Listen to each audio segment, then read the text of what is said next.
দেখো আমাদের যে সিলেবাস ভিত্তি যেটা আমরা আলোচনা করব, আমি রিডিউস সিলেবাসটার ক্ষেত্রে আসছি। রিডিউস সিলেবাস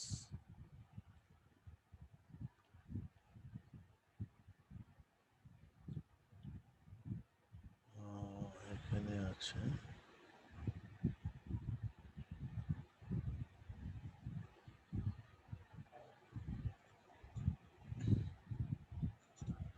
দাঁড়াও দেখছি।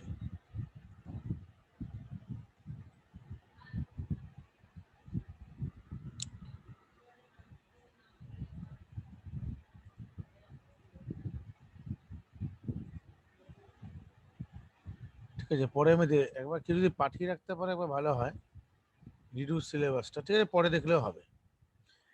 এবার আমাদের রিডিউস সিলেবাসের ভিত্তিতে যদি বলি,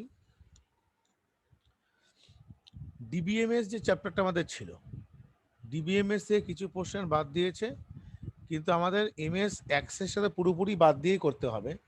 কিন্তু ডিবিএমএস থেকে কিছু কিছু পোর্শন পুরোপুরি ক্লিয়ার, হ্যাঁ অরুণাব দেখছি আমি, পুরোপুরি ক্লিয়ারিফাই না করলে কিন্তু ডিবিএমএসটা কিন্তু অ্যান্সার করাটা মুশকিল হবে। সো ডিবিএমএস এর ক্ষেত্রে আমরা পুরোটাই এটা করব। যেমন অরুণাব আমাকে পাঠালো, একবার রিডিউস সিলেবাসের ক্ষেত্রে একবার বলে দিচ্ছি।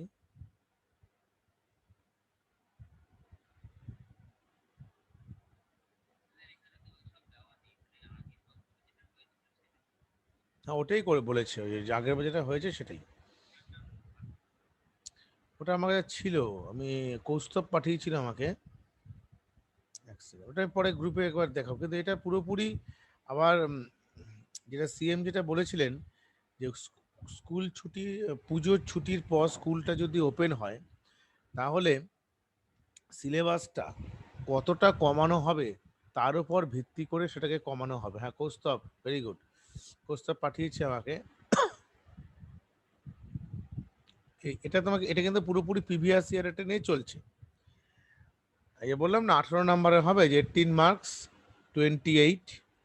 এটা একবার শুনে, এটা কিন্তু এখন থেকে এটা কি করা দরকার নেই, 2021-এর এটা এইচএস কোশ্চেন প্যাটার্নটা দিয়েছে সিএম। যেটা লাস্ট ঘোষণা করেছিল তাতে বলেছিল যে স্কুল যখন ওপেন হবে, স্কুল ওপেন হওয়ার পর কতটুকু পড়া হলো তার ভিত্তিতে সিলেবাসকে আবার পুনর্বিবেচনা করা হবে।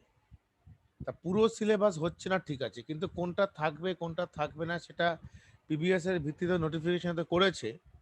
তারপরেও আমাদের তো খুব বেশি চ্যাপ্টার বাকি নেই, আমরা ভালো মতো রেডি হয়ে নিই। তারপরে দেখা যাচ্ছে যে যেটা আমরা বাদ দিয়ে দিলাম সেটা হয়তো আবার রেখে দিল, অন্যটা বাদ দিয়ে দিল। স্কুলটা না খুললে আরেকটা রিভাইজ নোটিফিকেশন হবে, তার উপরে ভিত্তি করে টোটাল ওই জিনিসটা হবে আর কি। ঠিক আছে, চলো সেটা নিয়ে কোনো অসুবিধার কোনো কারণ নেই। রিডিউস সিলেবাসগুলো যাই করুক, আমাদের প্রিপারেশন ঠিক রাখতে হবে। দেখো এই যে চ্যাপ্টারটা আছে না, logic gate and combinational circuit, এখান থেকে কিন্তু আমাদের প্রচুর কোশ্চেন থাকে, এটাকে ভালো মতন ফোকাস করি আমাদেরকে পড়তে হবে। এখানে ওরা যেটা করেছে যে ইন্ট্রোডাকশন টু নেটওয়ার্কিং, এটা কিন্তু পুরোপুরি প্রিভিয়াস ইয়ারের, মানে 2021-এর এইচএস এই প্যাটার্নে হওয়ারই কথা ছিল। Database management system, introduction to DBMS, relational model, spreadsheet, এগুলো সবই দিয়েছে। স্প্রেডশিট থেকে মানে আমাদের এক্সেল থেকে কোশ্চেনটা থাকবে। তা আমরা যেভাবে ডিবিএমএসটা এগোচ্ছিলাম, ডিবিএমএস আমরা কতটুকু করেছিলাম একবার কেউ যেন বলো আমাকে একবার।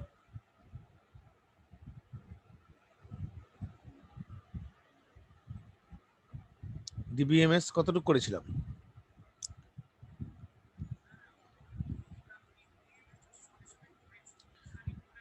আচ্ছা আচ্ছা দেখো ডিবিএমএস এর ইন্ট্রোডাকশন পার্টটা থেকে আমরা যদি এখান থেকে, যেটা আমাকে অরুণাভ পাঠালো স্ক্রিনের এখান থেকে, সেটা হলো, বলো।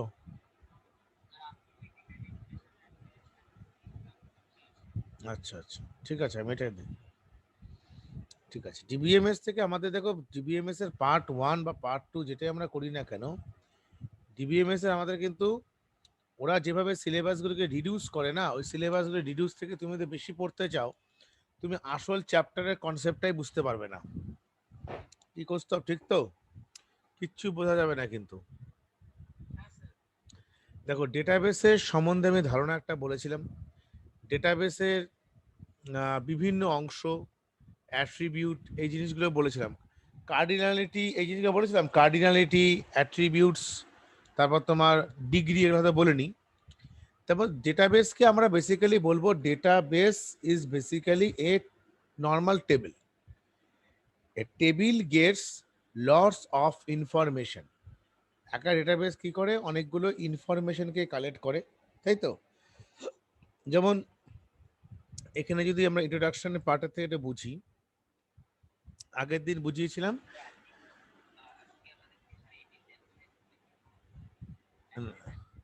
না, এমএস অ্যাক্সেসটা এখন ওখানে দেখিয়ে লাভ নেই, আগে ডিবিএমএসটা একটু করিয়ে নিয়ে টেবিল তৈরি করাটা দেখিয়ে দেবো, টেবিল কি করে তৈরি করে, তারপর আমাদের ডিবিএমএস এ কন্টিনিউ আছে। কিন্তু অ্যাক্সেসটা পুরোপুরি যদি রিডিউস সিলেবাসে বাদ দিয়ে দেয়, ওটা এখন দেখিয়ে লাভ নেই কোনো, বুঝতে পারলে তো? ওটা আমি দেখছি পরে কি করা যায়। দেখো, ডেটাবেসের মধ্যে আমরা বলি ডেটা কাকে বলে, ইনফরমেশন কাকে বলে। ডেটা এবং ইনফরমেশন এই জিনিসটা আবার বোঝার ব্যাপার আছে। ডেটা, ইনফরমেশন হলো মিনিংফুল ডেটাকে বলা হয় ইনফরমেশন। যেমন আমি একটা সিম্পল এক্সাম্পল দিচ্ছি, এই এক্সাম্পলে খাতায় লিখে রাখতে পারো। যেমন দেখো, তুমি লিখলে 25/05/2020, এটা কি? এটাকে আমি ডেটা বলবো। White is call data? Data is basically এ র মেটেরিয়াল। র মেটেরিয়ালকে আমরা কি বলবো? ডেটা বলবো। কিন্তু এটার মধ্যেই যদি আমি এরকম করতে পারি যে 25/05/2020, এটা কারো ডেট অফ বার্থকে ইন্ডিকেট করে, এটা কারো কোনো চাকরির ডেট অফ জয়নিং কি ইন্ডিকেট করে, যে কোনো একটা ডেটকে, স্পেসিফাইড কোনো ডেটকে ইন্ডিকেট করছে। যদি আমি 25/05/2020, মানে আমি এটাকে ডিডি ওয়াই এই ফরম্যাটে যদি আমি এটাকে ভেঙে দিই, তাহলে কি ইন্ডিকেট করছে? ডেট অফ বার্থ বা ডেট অফ জয়নিং। এটা কিন্তু তখন আর ডেটা থাকছে না, এটা তখন হয়ে গেল ইনফরমেশন। তো ইনফরমেশন কাকে বলবে? ইনফরমেশন মানে হলো যেটাকে আমরা বলবো হচ্ছে ডেটারই মিনিংফুল ভার্সন। মিনিংফুল ডেটাকে আমরা বলবো হচ্ছে information. What is information? Meaningful data is called information. এটা দেবে বইয়ে, যে কোনো বইয়ে লেখা থাকবে ডেটা কোনটাকে বলছে আর ইনফরমেশন কাকে বলছে সেটা তুমি শুধু যে ডেট অফ বার্থকে ইন্ডিকেট করবে তা কিন্তু নয়।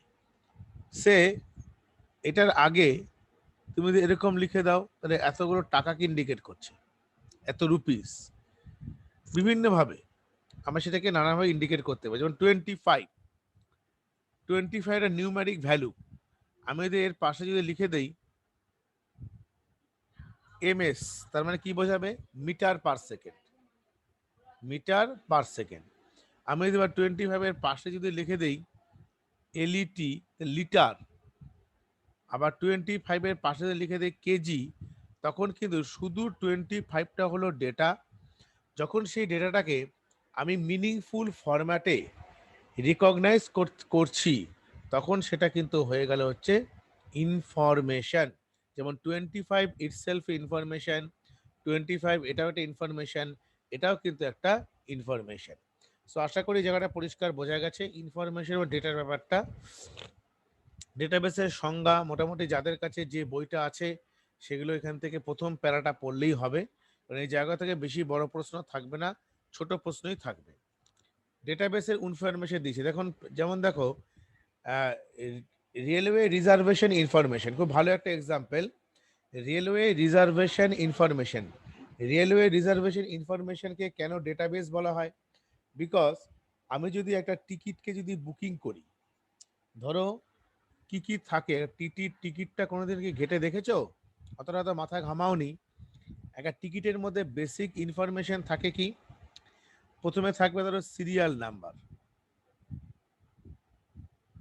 দিলাম। তারপর হচ্ছে ধরো এখানে লিখছি পি নেম, মানে passenger name, date of journey, date of journey. তারপর থাকছে ক্লাস, কোন ক্লাসের টিকিট করা আছে, এসিতে করা আছে না চেয়ার কারে করা আছে না এসি চেয়ার কার আছে, সেখানে ক্লাসটা থাকবে। তার সাথে সাথে থাকবে হচ্ছে তোমার শিডিউল ডিপারচার, শিডিউল ডিপারচার, তারপর হচ্ছে শিডিউল অ্যারাইভেল,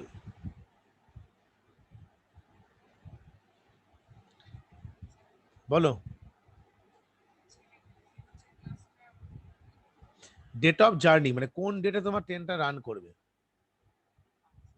তারপর আরো থাকতে পারে ট্রেন নাম্বার।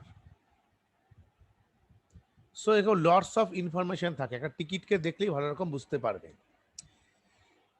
এরকম ডেট অফ জার্নি, এবার দেখা যাচ্ছে ডেট অফ জার্নি এটা হচ্ছে আমি দিলাম হচ্ছে 9/8/2021।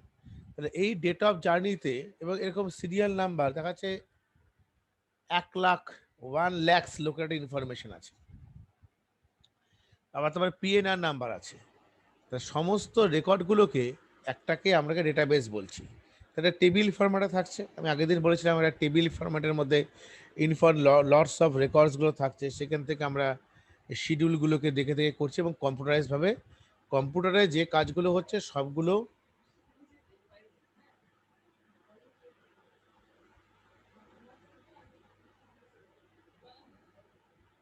হ্যাঁ লটস অফ ইনফরমেশনগুলো কিন্তু সেখানে কিন্তু স্টোর থাকছে, লটস অফ ইনফরমেশন, এটা ডেটাবেস রিজার্ভেশন। তারপরে দেখো আরো কি কি উদাহরণ দিয়েছে,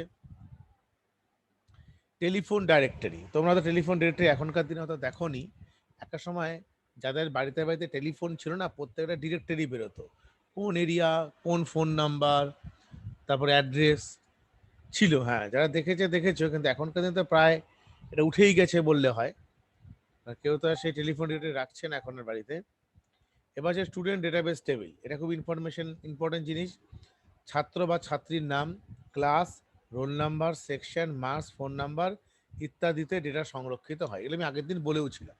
সো এটা হচ্ছে একটা ডেটাবেস, ডেটাবেস মানে হলো যে ইনফরমেশনগুলোকে আমাকে কালেকটিভ ওয়েতে, ইনফরমেশনগুলোকে একটা কালেকটিভ ওয়েতে একটা টেবিলের মধ্যে সুসজ্জিতভাবে রাখাটাই হচ্ছে ডেটাবেস। প্রত্যেকটা স্টুডেন্ট ডেটাবেস যেমন আছে, স্টুডেন্ট নেম, রোল নাম্বার, দেখতে পাচ্ছ মার্কস, গ্রেড, এটা ডেটাবেস একটা।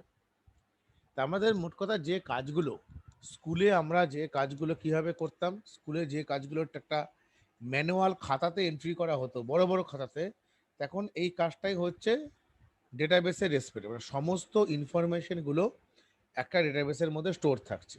তাতে সুবিধা কি হচ্ছে, প্রথম সুবিধা হচ্ছে সে আমি একটু টুডেস যে টেকনোলজি ব্যবহার করছি তার উপর ডিপেন্ড করে বলছি। সে ধরো এখন তো স্কুলে সবাই সব টিচাররা একসঙ্গে যাচ্ছে না, সব টিচারদের একসঙ্গে ডাকাও হচ্ছে না করোনা পরিস্থিতির জন্য। তাছাড়া একমাত্র যেটা স্কুলের পোর্টাল থাকে, ধরো হিন্দু স্কুল বা হেয়ার স্কুল বা টাকি গার্লস, টাকি বয়েজ একটা পোর্টাল থাকে, পোর্টালের মধ্যে যদি এরকম একটা ইনফরমেশন দেওয়া থাকে যে একটা ধরো ওয়েবসাইট খোলা হবে যেখানে www. ধরো হেয়ার স্কুল বা হিন্দু স্কুল .com খুললে একটা ওয়েবসাইট খুলবে, এবং সেই ওয়েবসাইটের মধ্যে যদি আমাদেরকে কী থাকে একটা পোর্টাল থাকে, যে পোর্টালের মধ্যে বিভিন্ন এরিয়াতে সমস্ত টিচাররা ঘরে বসে কিছু ধরো আমাদের টোটাল 1,000 স্টুডেন্টস অ্যাডমিশনের জন্য অ্যাপ্লাই করেছে। এবার স্টুডেন্ট একদিন ধরো বলা হলো যে এই স্টুডেন্টগুলোকে এন্ট্রি লেভেলটাকে কি করা যেতে পারে, যে সেন্ট্রালাইজ ম্যানেজমেন্ট করা হবে। সেন্ট্রালাইজ ম্যানেজমেন্ট কীরকম, গভর্নমেন্ট দেখবে এখন একটা পোর্টাল বের করেছে বাংলা শিক্ষা .com বা বাংলা শিক্ষার একটা পোর্টাল করেছে, সেই পোর্টালে আমরা দেখতে পাই যে ডাইসের ফর্ম ফিল আপ চলে। তা ডাইসের ফর্ম ফিল আপটা যখন স্কুলগুলোকে করতে দেওয়া হচ্ছে, প্রত্যেকটা স্কুলের আলাদা আলাদা ইউজার আইডি পাসওয়ার্ড দেওয়া আছে, যেমন হিন্দু স্কুল বলো, হেয়ার স্কুল, টাকি, এরকম সারা পশ্চিমবঙ্গের যতগুলো স্কুল আছে সবাই ফর্মগুলো ফিল আপ করছে, আর সমস্ত রেকর্ডগুলো কিন্তু একটা পার্টিকুলার ডেটাবেসের মধ্যে গিয়ে স্টোর হচ্ছে।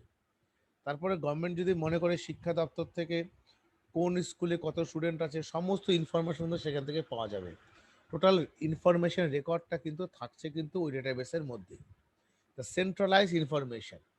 তাতে সুবিধা কি হলো, যে আমি যদি স্কুলে ধরো একদিন সবাইকে ডাকা হলো, হেডমাস্টার মাস্টার মিটিং ডাকলেন, ডেকে বললো যে আপনাকে আমি 6 ABC দায়িত্ব দিচ্ছি, আরেকজনকে বললাম 7 ABC, এবার টোটাল কাজটাকে আমি ডিস্ট্রিবিউট করে দিলাম।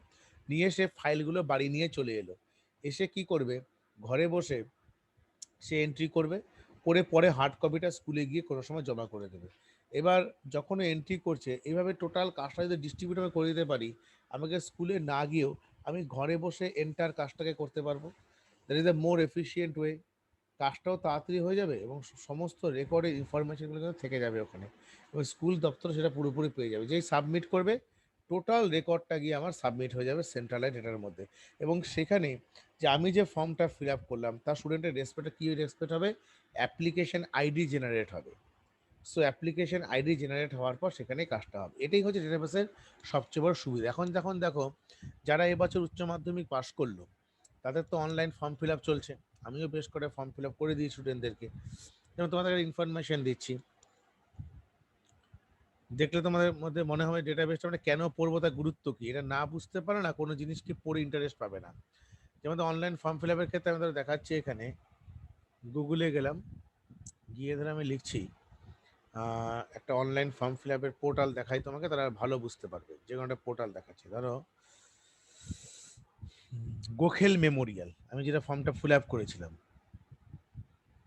Gokhale Memorial girls college. আমি স্টুডেন্টরা বলেছিল স্যার করে দিই না, করে দিয়েছিলাম। দেখো এই কাজটা তো ওদেরকে কলেজে গিয়ে করতে হচ্ছে না, ওদের কোথায়, ওরা ঘরে বসেই ফিল আপ করছে। এই ওপেন করলাম, এটা হচ্ছে গোখেল মেমোরিয়াল গার্লস কলেজ কলকাতার পোর্টাল, নিজস্ব একটা ওয়েবসাইট। তোমরা হয়তো আগামী বছর তোমাদেরকে ফিল আপ করতে হবে। হ্যাঁ, তোমরা কলেজে ভর্তি হবে, মেয়েরা ছেলেরা সবাই ভর্তি হবে। এখান থেকে আমার কি করতে হচ্ছে, এখানে দেখবে যে অ্যাডমিশন 2021 অ্যাপ্লাই অনলাইন বলে একটা অপশন দিয়ে দিয়েছে। যে আমরা ক্লিক করলাম, এই অ্যাপ্লাই অনলাইনের পেজটা খুলে গেল। খুলে যাওয়ার পর যখন আমি অ্যাপ্লাই অনলাইন, এটা কিন্তু আমার ইউআই মানে কি, ইউজার ইন্টারফেস, ইউজারের জন্য। অ্যাপ্লাই অনলাইনে ক্লিক করলাম, সঙ্গে সঙ্গে দেখবে একটা ফর্ম আমার ওপেন হলো। এবার এখানে দেখে মনে করে যে আমি ক্যান্ডিডেট অ্যাপ্লাই লগ অনলাইন, তোমাকে এখান থেকে অ্যাপ্লাই করতে হবে। তুমি অনার্সে করবে না মেজরে করবে, সো অনার্সে করলে অনার্সে ক্লিক করলে, জেনারেলি অনার্সে ক্লিক করলে আমাকে এরকম একটা পেজ ওপেন হবে। এখানে সমস্ত ইনফরমেশন, এই যতগুলো ফিল্ড তুমি দেখতে পাচ্ছ নাম, এর রেসপেক্টে কিন্তু প্রত্যেকটা রেসপেক্টে একটা কিন্তু ডেটাবেস আছে, মাথায় রাখবে। যদি ডেটাবেস না থাকতো তাহলে আমি যে ইনফরমেশনগুলো ফিল আপ করছি সেটা কোথায় যেত, কোথায় গিয়ে স্টোর হতো। তার জন্য কিন্তু এর ব্যাক এন্ডে একটা ডেটাবেস রাখা আছে। এই ডেটাবেসের মধ্যে নাম, date of birth, nationality, government, যা যা এখানে রিলিজিয়ান, মাইনরিটি, ফিমেল, সব দেওয়া আছে, সিঙ্গেল চাইল্ড, কার, সব কিছু আছে। তারপরে সেই স্টুডেন্টের ছবি কি আপলোড করতে হচ্ছে, সিগনেচারকে আপলোড করতে হচ্ছে, তারপর মার্কশিটকে আপলোড করতে হচ্ছে, প্রত্যেক এস সার্টিফিকেট, কাস্ট সার্টিফিকেট, প্রত্যেকটা এভাবে আমাদেরকে আপলোড করার পর এখান থেকে আমরা যখনই টোটালটা ফিল আপ করে এখানে সাবমিট অ্যাপ্লিকেশন বলবো, তখন আমাদের কাছে একটা আইডি জেনারেট হবে। এর একটা ফর্ম ফিল আপ হলো, এবার আইডি যখনই জেনারেট হলো, after ID generation completed the ID generation, তখন আমরা কি করতে পারবো, তখন আমরা একটা কাউন্সিলিং ডেট দেবে। ওই ডেটে ওই আইডি দিয়ে যদি সার্চ করি দেখতে পাবো যে আমার নামটা, আমি ওই সিট তো লিমিটেড, অ্যাপ্লাই করবে তার 1000 2000, তারপর আমাকে দেখতে হবে আমি ওখানে চান্স পেলাম কি না, চান্স পেলে না। টোটাল কাজটা অনলাইনে চলছে, এবং অনলাইনে হওয়ার সবচেয়ে বড় ফ্যাসিলিটি শুধুমাত্র কিন্তু ইউআই দিয়ে হবে না, মানে আমাকে যে এখানে ফিল আপ করলাম, ফিল আপ কর ডেটাটা যাচ্ছে কোথায়, তার জন্য আমাদেরকে ব্যাক এন্ডে, এটা এই জন্য ডেটাবেসে একটা ভালো কনসেপ্ট হলো, যেখানে আমরা ফর্ম ফিল আপ করি, এই টোটাল যে এখানে যে ফর্মটা ফিল আপ করছি এটাকে বলছে front end, this is called as a front end. আর যেখানে ফিল আপটা করার পর আমি যখন সাবমিট করছি, যেটা গিয়ে টোটাল রেকর্ডটা যখন গিয়ে স্টোর হচ্ছে, this is called as a back end. Back এন্ডের মধ্যেও কিন্তু ইনফরমেশনগুলো থেকে যাচ্ছে অ্যাজ পার রিকোয়ারমেন্ট। আশা করি ডেটাবেসের এই কনসেপশন জায়গাটা তোমাদের অনেকটাই পরিষ্কার হয়েছে। অরুণাবা বুঝতে পারো ডেটাবেস কোথায় কিভাবে কাজ করছে? দেখো ডেটাবেস ম্যানেজমেন্টের সুবিধে বল, কোনটা বলো? ওপর পেজে তেমন কিচ্ছু মুখস্থ করা দরকার নেই, শুধু রিডিং পড়ে যাবে, কারণ তোমার ওখান থেকে বড় প্রশ্ন না, কিছু মুখস্থ করার দরকার নেই। এখান থেকে তুমি যা এখান থেকে ডেটাবেসের ডেফিনেশনটা দেখবে, ডেটা ইনফরমেশন কাকে বলে, ডেটাবেসের ডেফিনেশন, ডেটাবেসের উদাহরণ যদি তোমাকে ভাইভাতে জিজ্ঞেস করে, সে তুমি ভাইভা সবার ক্ষেত্রেই বলছি, কেউ ধরো ভাইভাতে অ্যাটেন্ড করেছে, গিয়ে বলল যে ডেটাবেসের একটা উদাহরণ দাও, তখন তুমি কি বলবে? Reservation information, telephone directory, school student database, যেটা খুঁজে তুমি বলতো, টেলিফোন ডিরেক্টরি। মানে এগুলো পরীক্ষাতে কোশ্চেন করতেই পারে ভাইবার ক্ষেত্রে।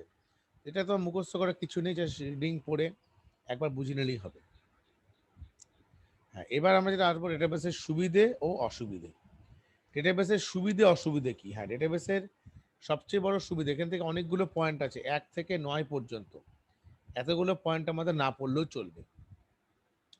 প্রথম সুবিধা হচ্ছে রিডান্ডেন্ট ডেটা বা পুনরাবৃত্তি দূর করা। এখানে ব্যাকেটে লিখে রাখতে পারো খাতাতে, রিডান্ডেন্ট ডেটা মানে হচ্ছে ডুপ্লিকেট ডেটা। কিরকম ডুপ্লিকেট? সাপোজ ধরো এখানে যেটা আছে 1,54,00,20,1 রেজিস্ট্রেশন নাম্বার, সাবজেক্ট এটা, মার্কসও এটা, গ্রেড এটা। এবার ধরো এখানে 50টা অলরেডি রেকর্ড আমার স্টোর আছে, দেখা যাচ্ছে তার সঙ্গে এই রোটা আবার তার রিপিট হয়েছে, মানে 1 সোমা রয়, তারপর ধরো রেজিস্ট্রেশন নাম্বার, সাবজেক্ট, পরপর গিয়ে কি হয়ে গেল? স্টোর হয়ে গেল। তো এইটা কিন্তু যদি এরকম একই রেকর্ড বারে বারে থাকে, রেকর্ড মানে কোনটাকে রেকর্ড বলছে? এই টোটাল রোটাকে রেকর্ড বলছে। উইদাউট রো সেটা কিন্তু হবে না, এই রোটাকে আমরা কি বলছি? রেকর্ড বলছি। তো এই রোটার যখন আবার যদি আমি এখানে লিখি এই একই জিনিস 1 সোমা, এই জিনিসটাকে লিখি, তাহলে সেটা কিন্তু কি হয়ে যাবে? রিপিটেড হয়ে যাবে। এই রিপিটেড ভ্যালুটা ডেটাবেস সবসময় কি করবে? রিডিউস করবে, বন্ধ করবে, করতে দেবে না। জন্য এই পয়েন্টটা খুবই ইম্পর্টেন্ট, যে রিডান্ডেন্ট ডেটা বা ডেটার পুনরাবৃত্তি দূর করা যায়। ডিবিএমএস এ প্রতিটি তথ্যের বা ডেটার নিরাপত্তা ও গোপনীয়তা বজায় থাকে। নিরাপত্তা গোপনীয়তা বলা হচ্ছে সিকিউরিটি। সিকিউরিটিটাকে কি করা হয়? সবসময় সিকিউরিটির দিকে নজর রাখা হয়। এবং সিকিউরিটিটাকে কি করে, মানে ডেটা নিরাপত্তা, গোপনীয়তা, গোপনীয়তা মানে হচ্ছে তোমার, আমরা যেটাকে বলবো, একটা হচ্ছে সিকিউরিটি, নিরাপত্তা হচ্ছে সিকিউরিটি, আর গোপনীয়তা মানে হলো তোমার ডেটা হাইডিং করা, ডেটাটা অন্য কেউ যদি জানতে না পারে সেই ব্যবস্থাটা করা। কি এটা সিম্পল এক্সাম্পল বলি, আজকে যদি ডেটাবেসটা ওপেন থাকতো তাহলে কিন্তু আমাদের মধ্যে প্রাইভেসি থাকতো না। যেমন আমি যদি বলি যে আমাদের প্রত্যেকেই ফেসবুক অ্যাকাউন্ট আছে, আমাদের প্রত্যেকের ধরো ইনস্টাগ্রাম অ্যাকাউন্ট আছে, ইন্টারনেট ব্যাংকিং আমরা অনেকেই ব্যবহার করি। আমি যদি কারো ফেসবুক অ্যাকাউন্টের সমস্ত ইনফরমেশন, অ্যাটলিস্ট বেশি কিছু নয়, ইউজার আইডি পাসওয়ার্ডটা যদি আমি জেনে যেতে পারি, তাহলে কিন্তু আমি তার ফেসবুক অ্যাকাউন্টটাকে ওপেন করে সমস্ত কিছু, তাহলে তাহলে তো আমার তো কোনো গোপনীয়তা বা প্রাইভেসি থাকলো না। তো সেই জিনিসটাকে আমাদের লক্ষ্য কী করতে হবে? ডেটাবেস সেটাকে সবসময় দূর করে। এই গোপনীয়তা এবং প্রাইভেসিটাকে আরও উন্নত মানের করার জন্য এখন দেখবে ওটিপি সিস্টেম চলে এসছে, ওয়ান টাইম পাসওয়ার্ড। তাতে কি হয়? তোমার যে অ্যাকাউন্ট আছে সেই অ্যাকাউন্টের সঙ্গে তোমার ফোন নাম্বারটাকে সিঙ্ক করে দেওয়া হয়। তাতে সুবিধে হলো যখনই সেই, বলো। হ্যাঁ, পাসওয়ার্ড এবং ইউজার আইডি তুমি যদি জানতে পারো, তাহলে আমারটা তুমি জানো, তুমি আমারটা খুলতে পারবে, তাই তো? হ্যাঁ, করা যেতেই পারে। তুমি ধরো আমার অ্যাকাউন্টটাকে খুলে আজে বাজে জিনিস পোস্ট করে দিল, তো কি হলো? পুরো ব্যাপারটা ভাবে আমিই করেছি, সবাই তাই তো ভাববে না? তা ওটা কি হচ্ছে? হচ্ছে কাউকে হ্যারাসমেন্ট করা বা টোটাল হ্যাক করে নেওয়া। এবার অনেকের মধ্যে হ্যাঁ বলো। সে বুঝতে পারবে না, তখনই কি হয়? তখন বলছি হ্যাঁ, সে বুঝতে পারবে না, ভুল কথা। ইনিশিয়ালি বুঝতে পারবে না, তবে সাইবার ক্রাইমে যদি রিপোর্ট করা যায়, সেটা অন্য ইস্যুতে আমি চলে গেলাম। সাইবার ক্রাইমে রিপোর্ট করলে ওই অ্যাকাউন্টটা কে হ্যাক করেছে তার ইনফরমেশনে পাওয়া যায়। মানে কোন ইউজার আইডি থেকে হ্যাক হয়েছে, কোন লোকেশন থেকে সেটাকে হ্যাক করা হয়েছে, সেই টোটাল লটস অফ ইনফরমেশনগুলো কিন্তু আমরা কালেক্ট করে রাখা যায়। সেটা অন্য ইস্যু আর কি। তা আমাদের আমাদের এটাই বোঝার ব্যাপার যে ডেটাবেসের প্রতিটি তথ্যের বা ডেটা নিরাপত্তা এবং গোপনীয়তা বজায় থাকে। তারপরে আমাদের নেক্সট বলবো অবৈধ ডেটা অ্যাক্সেস করতে বাধা দান করা। নেক্সট মৌলিক বা ইন্ডিপেন্ডেন্ট বা এটা পড়া দরকার নেই, 4 নাম্বার পয়েন্টে আসো। অবৈধ ডেটা অ্যাক্সেস করতে বাধা দান করে। অবৈধ ডেটা মানে হচ্ছে যে ডেটাগুলোর কোনো কি বলবো, যে কোনো বৈধতা নেই। কিরকম? ভ্যালিডেট ডেটা বলে। ভ্যালিডেট ডেটা কোনটাকে বলছে? লাইক আমি ধরো একটা গ্রেডের পর এখানে রেখেছি ফোন নাম্বার, গ্রেডের পাশে রাখলাম ফোন নাম্বার। এবার ফোন নাম্বার এন্ট্রি করতে গিয়ে অ্যাকচুয়ালি আমাদের একটা ফোন নাম্বার কত হয়? 10 ডিজিটের হয়। কিন্তু কেউ যখন এন্ট্রি করতে গেছে তখন সে কি করেছে, ডেটাবেসের মধ্যে এন্ট্রি লেভেলটাকে হঠাৎ করে সে ভুল করে রেখে দিয়েছে হচ্ছে তোমার 9টা ডিজিট। 9টা ডিজিট করে সাবমিট করলো। তাহলে আমি যদি এখানে ডেটাবেসের যদি অ্যাক্সেসে অবৈধ, যেটাকে আমরা বলছি হচ্ছে ইনভ্যালিড ডেটা। অবৈধ মানে হচ্ছে invalid, not a validated data. Invalid ডেটাটাকে আমি যদি আটকাতে যাতে করে একটা ছোট্ট করে মানে একটা কোডিং যদি করে রাখি যে ফোন নাম্বার এন্ট্রি হবে ইকুয়াল টু 10, 10-এর বেশি হবে না বা 10-এর কমেও হবে না বা তোমার 10-এর ওপরেও হবে না। আমি ইকুয়াল টু 10 একটা কন্ডিশন দিয়ে রাখি, তাহলে 10টা ডিজিটকে নিয়ে সে এন্ট্রি করতে পারবে। So that is the more important thing. এটাকে বলছি ডেটাবেসের অবৈধ ডেটার অ্যাক্সেসটাকে আমি বন্ধ করতে পারি by the help of this technique. এটাকে আমি অ্যাক্সেস এটা করে দেখাবো কী করে করা যায়। তারপর মোটামুটি এটা করতে পারো 9 নাম্বারটা, ডেটাবেসের তথ্য ফাইলে নির্ভুলতা বা অ্যাকুরেসিকে রক্ষা করে। অ্যাকিউরেসি মিনস যে ডেটাটাকে অ্যাকিউরেসিটাকে রক্ষা করা হয়, নির্ভুলতা রক্ষা করা হয়। মানে ভ্যালিডেট ডেটাগুলোই যেন পার্টিকুলার ফিল্ডের মধ্যে ভ্যালিডেট হিসেবে থাকে সেগুলোকে রক্ষা করা যায়। ঠিক আছে, এটা আমাদেরকে করতে হবে। ডেটাবেসের সুবিধে। ডেটাবেসের অসুবিধে কি? ডেটাবেসের অসুবিধে হলো, ডেটাবেসের প্রধান অসুবিধা আমি বলবো না। প্রথম কথা, ডেটাবেস সিস্টেমটা সর্বদা ব্যস্ত থাকে। তা সবসময় তথ্যকে আধুনিকরণ বা আপডেট করতে হয়। আপডেট না করে ডেটাবেসের কিন্তু কোনো ভ্যালিডেট থাকে না। যেমন দেখবে, এই যে তোমরা কি কোনো ভেবে দেখেছো যে আমাদের যে অ্যান্টিভাইরাস বারে বারে কেন আপডেট হয়? অটোমেটিক আপডেট কেন হয়? আপডেট যদি না হতো তাহলে কি সমস্যা হতো বলো তো? আপডেট না হলে তোমার মেশিনটা কিন্তু পুরোপুরি সিকিওর থাকতো না। তার কারণটা কি?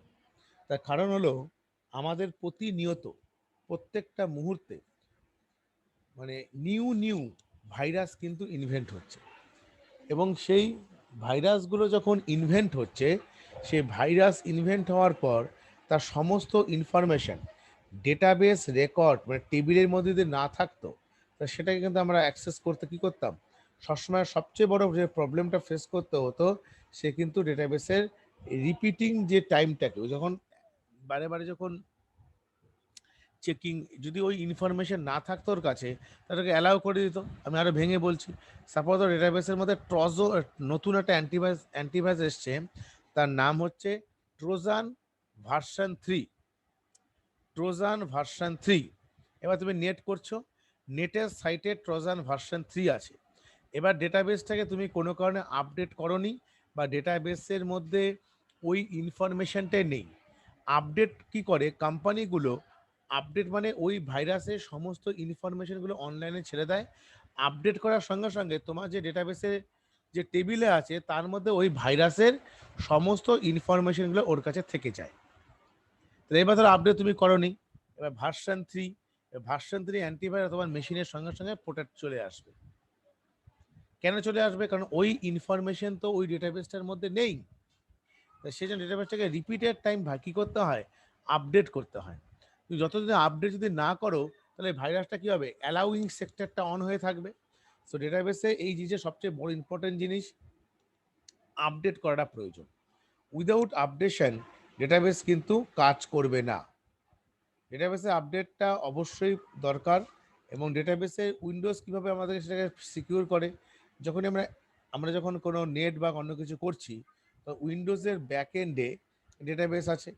তার মধ্যে দেখবে যাদের কাছে অরিজিনাল ওয়েস দেবে একটা অপশন দেয় উইন্ডোজ ডিফেন্ডার বলে, উইন্ডোজ ডিফেন্ডার সেটা কিন্তু ওই অ্যান্টিভাইরাসের মতনই কাজ করে। একটা ফায়ারওয়াল থাকে, যেটা আমি তোমাদেরকে পড়িয়েছিলাম পড়ানোর সময়। ফায়ারওয়াল ফায়ারওয়াল কি করে, বাইরের থেকে ডেটার অ্যাক্সেসটাকে বন্ধ করে দেয়। ওটা চায়ের ছাঁকনির মতো। তুমি যখন চা বানানোর পর চাটাকে যখন জাস্ট চায়ের নির্যাসটাকে বের করবে, তখন ছাঁকনির মধ্যে কি করো, সঙ্গে সঙ্গে টোটাল চা পাতা সমেত ছেঁকে নাও। চা পাতাটাকে এন্ট্রি করতে দেয় না, চা পাতাটা আটকে যায়, শুধু কোনটা বেরিয়ে আসে, চায়ের নির্যাসটুকু।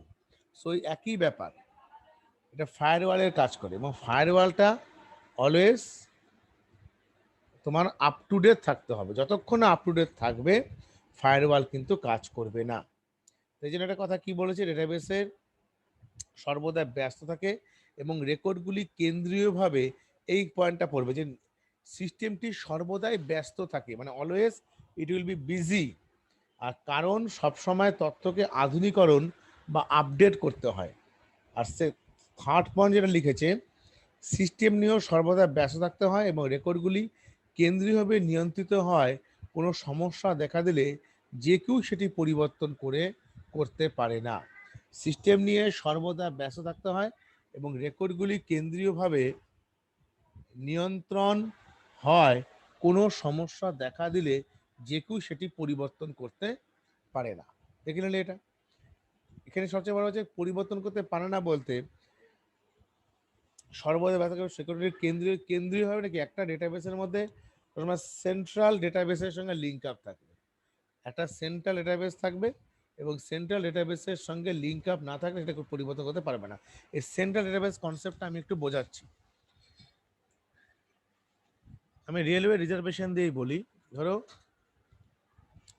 একটা সেন্ট্রাল রেলওয়ে রিজার্ভেশনের আছে, এটা সেন্ট্রাল ডেটাবেস, ডিবি হচ্ছে সেন্ট্রাল।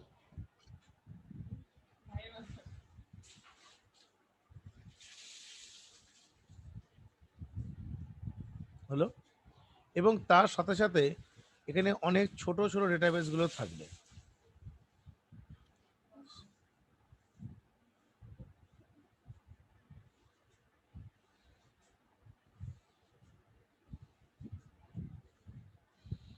এটা কি করবে, এই টোটাল ইনফরমেশন যা হবে সব কিন্তু এই ডেটাবেসটার সঙ্গে লিঙ্ক আপ থাকবে অলওয়েজ।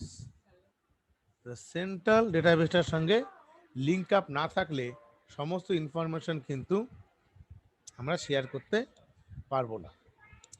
সেন্ট্রাল ডেটা থাকতে হবে। আমরা একটা জেনারেল কনসেপ্ট দিয়ে বোঝো, রেলওয়েতে প্রতিদিন কতগুলো টিকিট বিক্রি হলো আমরা কি করে, রেলের ইন্ডিয়ান গভর্নমেন্ট কি করে বুঝতে পারে? আজকে শিয়ালদা স্টেশন দিয়ে তো বিচার হবে না, শিয়ালদার বাইরের সমস্ত সারা ভারতবর্ষে রেল চলছে, বা স্টেশনের বাইরেও এখন আদার্স কাউন্টার আছে, যেটা তুমি শিয়ালদার বিভিন্ন ফুটে দেখতে পাও, আলাদা কাউন্টার আছে।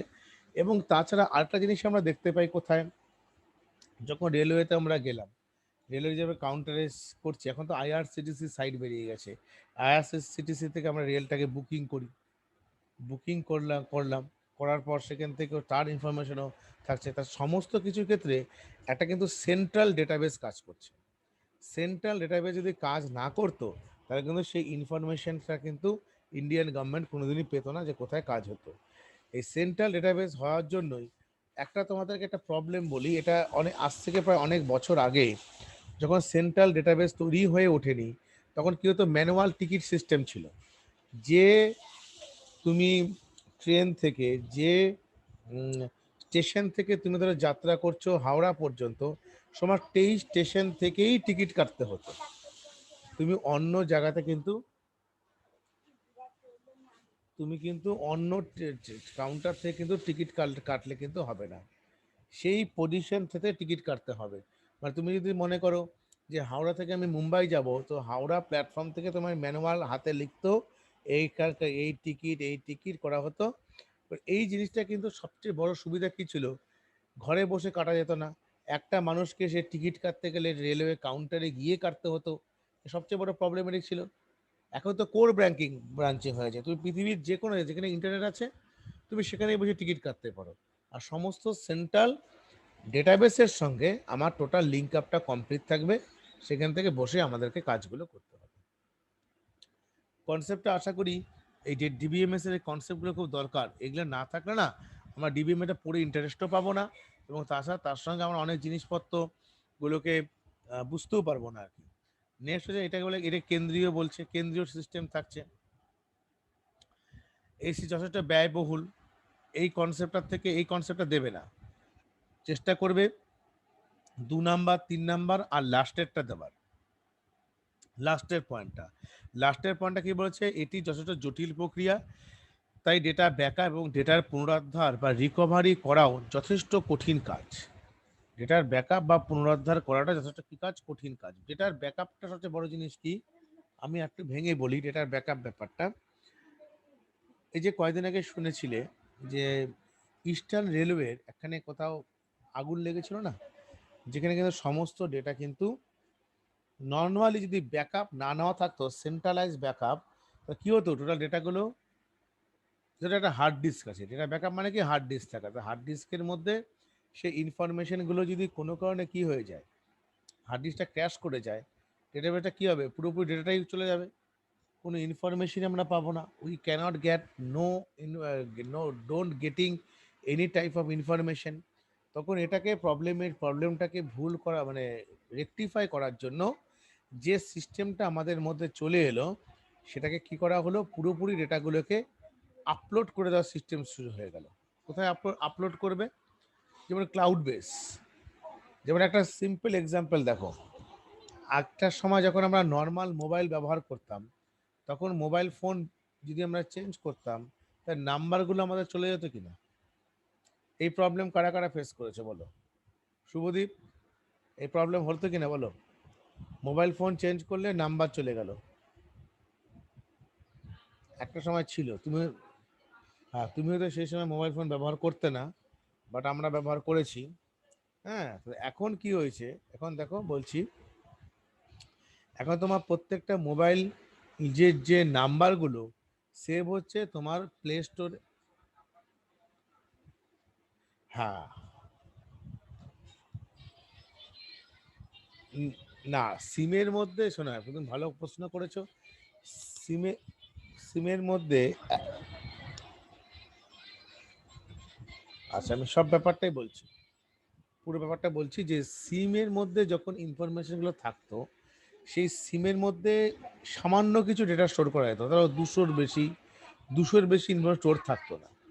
এবার কোনো কারণে সিম মোবাইল একসঙ্গে হারিয়ে গেল, মানে সিম মোবাইল হারালে অবভিয়াসলি সিম হারিয়ে যাবে, স্বাভাবিক জিনিস। তাই এটা হারিয়ে গেলে কি হবে, তোমার মোবাইল কিচ্ছু তুমি পাবে না। এখন কি তা হয়, এখন তো তা হয় না। কারণ এখনকার ব্যাপার হচ্ছে, তুমি যখন একটা, এটা ভেবে দেখো, তুমি যখন একটা মোবাইল কিনলে, তোমার গুগল অ্যাকাউন্টে একটা কি করতে হয়, জিমেলে একটা অ্যাকাউন্ট খুলতে হয়, এবং জিমেলের অ্যাকাউন্টটা দিয়ে তোমাকে জিমেলে প্লে স্টোরটাকে ওপেন করতে হয়। জিমেল অ্যাকাউন্ট ছাড়া তোমার অ্যান্ড্রয়েড ফোনকে অ্যাক্সেস করতে পারবে না। জিমেল অ্যাকাউন্টটা ওপেন করলে, করার পর তুমি সমস্ত ফোন নাম্বার কোথায় সেভ করো, গুগলে গিয়ে সেভ করো। কোথায় সেভ করো, গুগলে গিয়ে সেভ করো। সেখানে তুমি কি পাবে, সমস্ত ইনফরমেশন পেয়ে যাবে। তোমার গুগল অ্যাকাউন্টে তো তোমার চলে যাচ্ছে না, গুগল অ্যাকাউন্টে তো থাকছে, তাই না? সেখান থেকে আমি ইনফরমেশনগুলো গেটিং করতে পারছি। যেমন দেখো, আমি এখান থেকে কি করে ল্যাপটপও দেখা যায়, তুমি ধরো জিমেল খুলবে এখান থেকে।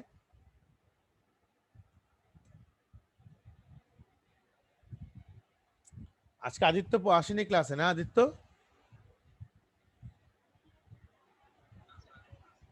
আজকে অনেকেই আসেন। আচ্ছা আচ্ছা, এই দেখো, এখান থেকে দেখো, এই যে এই 3টে ডট, কন্ট্যাক্ট দেখতে পাচ্ছ, কন্ট্যাক্ট, আমাদের আমার যেটা দিয়ে মোবাইলটা অন করা আছে, মোবাইলের যে জিমেলটা, প্লে স্টোর, এটা কন্ট্যাক্টে আমি যদি ক্লিক করি, এই দেখো সমস্ত কন্ট্যাক্ট এখানে আমার কাছে রয়ে গেছে। আমার যে জিমেলটা আমি খুলেছি, সমস্ত কন্ট্যাক্ট কিন্তু আমি এখান থেকে পেয়ে যাচ্ছি, দেখতে পাচ্ছ? That is the more and more advantage of database. এবং এই ডেটাবেসটা, আগের দিনে ডেটাবেসটা ব্যবহার করা হতো, সেই ডেটাবেসটাকে বলতে হচ্ছে স্ট্যান্ড অ্যালোন মেশিন ডেটাবেস। কারণ কি, তোমার ল্যাপটপ বা কম্পিউটারের মধ্যে যে ডেটাটা তুমি স্টোর করতে, সেটাই থাকতো, বাট এখনকার দিনে সেটা আর হয় না। এখনকার ডেটাবেসটা কিন্তু পুরোপুরি হয়ে গেছে ক্লাউড বেস। আমরা খুব বলি না, cloud base, cloud base, cloud মানে আকাশ নয়, আকাশের মেঘ নয়। ক্লাউড মানে হচ্ছে ইউ ক্যান অ্যাক্সেস এনিহোয়ার। তোমার কাছে ইন্টারনেট যদি থাকতো, তুমি পৃথিবীর যে কোনো প্রান্তে বসে তুমি ইন্টারনেটে কিন্তু সমস্ত ইনফরমেশনগুলোতে বের করতে পারবে। ঠিক আছে, সমস্ত ইনফরমেশন বের করতে পারবে কিন্তু। ঠিক আছে, so that is the more advantage by using database management system. আশা করি আমি এই জিনিসটা অনেকটাই বোঝানোর চেষ্টা করলাম, কারণ পড়িয়ে বেরিয়ে গেলে তো বেরিয়েতেই পাতা, এটা পড়ো এটা পড়ো এটা পড়ো, এভাবে হয় না। একটা ছাত্রকে টোটাল তার জিনিসটা কনসেপশনটাকে না দিতে পারলে সে এই জায়গাটাকে ইন্টারেস্টই পাবে না বোঝার জন্য। ডেটাবেস আমরা কেন করব, এই যে অনলাইন ক্লাসটা হচ্ছে, যে অনলাইন ক্লাসটা আজকে যে আমরা করাচ্ছি, এই ক্লাসটা আজকের দিনে ইন্টারনেট ছাড়া পসিবল ছিল? কোনোদিনই পসিবল ছিল না। এবং আগামী দিনে অনলাইন সিস্টেমে সবাইকেই থাকতে হবে। তবে তা বলছি না অফলাইন থাকবে না, অফলাইনও থাকবে, অনলাইনও থাকবে। হ্যাঁ, তারপর দেখো এখানে সিস্টেম নিয়ে সর্বদাই ব্যস্ত থাকে। এবার তিনটে প্রক্রিয়া পড়বে। ডেটা ব্যাকআপ ব্যাপার যেটা বললাম, ধর কোনো কারণে ডেটাটার সবসময় অটোমেটিক ব্যাকআপ থাকে, অটোমেটিক ব্যাকআপ, এই জিনিসটা মনে রাখতে হবে। আর ডেটাবেসের বিভিন্ন অংশ, এই ডেটা, তারপরে হচ্ছে অ্যাট্রিবিউট বা ফিল্ড, রেকর্ড বা টাপেল, এটা আমি বুঝিয়ে দিচ্ছি, তারপরে আমি অন্য প্রশ্নে যাচ্ছি আর কি। একটা ডেটাবেসকে আমরা প্রথমে তৈরি করব। হ্যাঁ, ডেটাবেসটা ভালো মতো খেয়াল করে দেখো। ধরো আমি টেবিল বানাচ্ছি, খাতায় লিখে নাও টেবিলটা।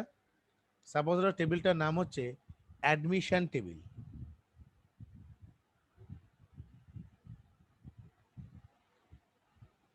অ্যাডমিশন, আর ধরো ডিটেলস। এখানে কি থাকবে? এসআর নং, এডিএন নং মানে অ্যাডমিশন নং, বাবা, নেম, ডেট, আর ধরো আমি দিলাম হচ্ছে স্ট্রিম। এখানে লিখছি serial number 1, admission number AD 101, name ধরে দিচ্ছি Ahendita, A for Ahendita, A Sharma.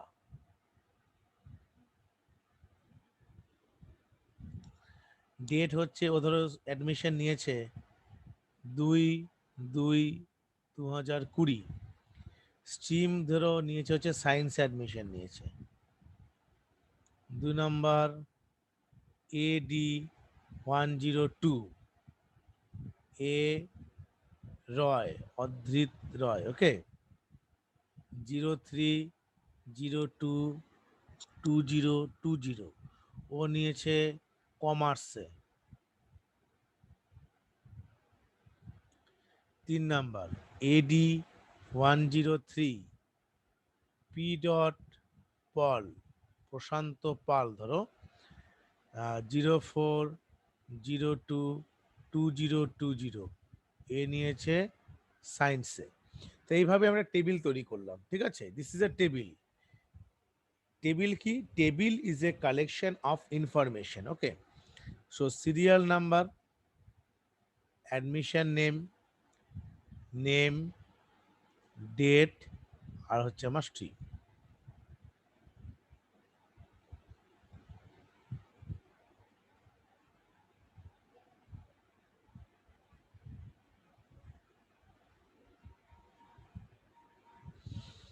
তাহলে এই সিরিয়াল নাম্বারের রেসপেক্টে আমরা যদি বলি, দেখতেই পাচ্ছি আমি অন্য কালারের পেন নিলাম, রেড পেন নিচ্ছি। এই সিরিয়াল নাম্বার, অ্যাডমিশন নং, নেম, ডেট, স্ট্রিম, এগুলোকে আমরা কি বলছি? ফিল্ড। যাকে আরেকটা ভালো নাম হচ্ছে attribute. Field or attribute. Field আর অ্যাট্রিবিউট কেন বলা হয়? ফিল্ড হচ্ছে যেটা ভার্টিক্যাল লাইনস,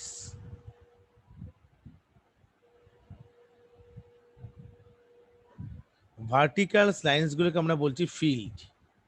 তাহলে এখানে ফিল্ড কারা কারা আছে? এসআর নং, এডিএন নং, নেম, ডেট, স্ট্রিম, এরা প্রত্যেকে কি? এরা প্রত্যেক হচ্ছে ফিল্ড, ভার্টিক্যাল লাইন্স। আর তারপরে এই যে লাইনগুলো আছে, পার্পল কালারের পেন নিচ্ছে একটা, এখানে দেখো এই এই লাইনটা, এইটা যেটা হরাইজন্টাল, হরাইজন্টাল লাইন যা সেটাকে আমরা কি বলছি, রেকর্ডস। বা ভার্টিক্যাল লাইন্স মানে আরো ভালো মতন বলি কালামগুলোকে বলছি, আর রেকর্ডস মানে হচ্ছে টাপেলকে। রেকর্ড টাপেল না লিখে রো লেখো, রো গুলোকে বলছি। সো এখানে আমার ভার্টিক্যাল লাইন্স মানে কালাম, আর রেকর্ডস মানে হচ্ছে রো। সো এই জিনিসটা আমরা দেখছি, এই যে রো গুলো আছে, তাহলে একটা ডেটাবেসের মধ্যে ফিল্ড যদি আমাকে বলে ফিল্ড বা অ্যাট্রিবিউট একই নাম, এটা খাতায় লিখে নাও, ফিল্ড।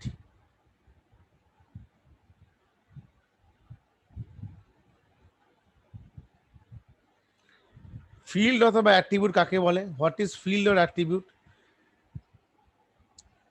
ভার্টিক্যাল লাইন্স কে আমরা কি বলবো, ফিল্ড বলবো।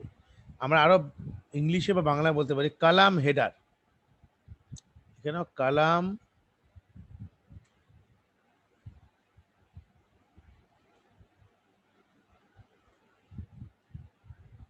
Header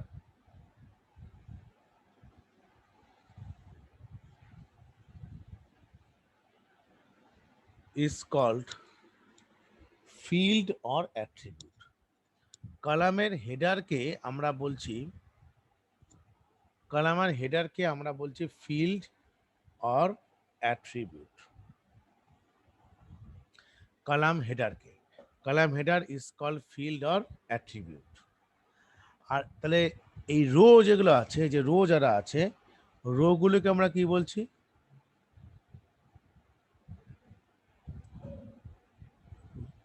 rho is called টাপেল। এই কোশ্চেনটা পরীক্ষাতে খুব আসে, যে হোয়াট ইজ টুপেল, বাংলায় বলে টুপেল, ইংলিশে বলে টাপেল। তা রোটাকে আমরা কি বলি, রো ইজ কল্ড টাপেল।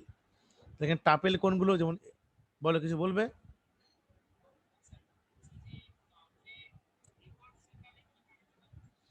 ওই রেকর্ড, হ্যাঁ রেকর্ডসটা মানে হচ্ছে রোটাকে রেকর্ডস বলছে। রেকর্ড মানে হচ্ছে এন্টায়ার, রেকর্ড এবং টাপেল একই জিনিস, রেকর্ড এবং টাপেলটা একই জিনিস হচ্ছে, ঠিক আছে। এবার দেখো রো ইজ কল্ড টাপেল। টাপেল কোনগুলো, টাপেল হচ্ছে এই রো গুলোকে আমরা বলছি হচ্ছে টাপেল। এদের this row 1 AD 101 A dot Sharma 0202 2020 science, this a tuple row. তাহলে আর ফিল্ড কোনগুলো, কালামের হেডার, তাহলে কালামের কি, যেমন এসআর নং, অ্যাডমিশন নং, নেম, ডেট, স্ট্রিম, এই টোটাল জিনিসগুলো কি বলছে, column header. This call attribute. তাহলে column header is called, column header is called attribute. Okay. এবং আরেকটা জিনিস এখানে মনে রাখতে হবে, এখান থেকে আরেকটা টার্ম তোমার চলে আসে, this called cardinality. Cardinality,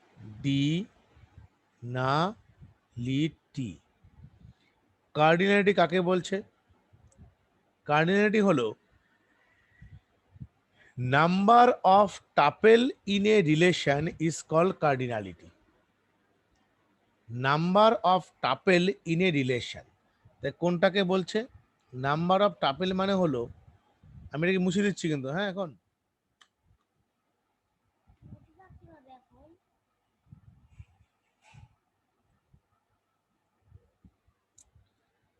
number of tuple লিখে নাও, নাম্বার অফ টাপেল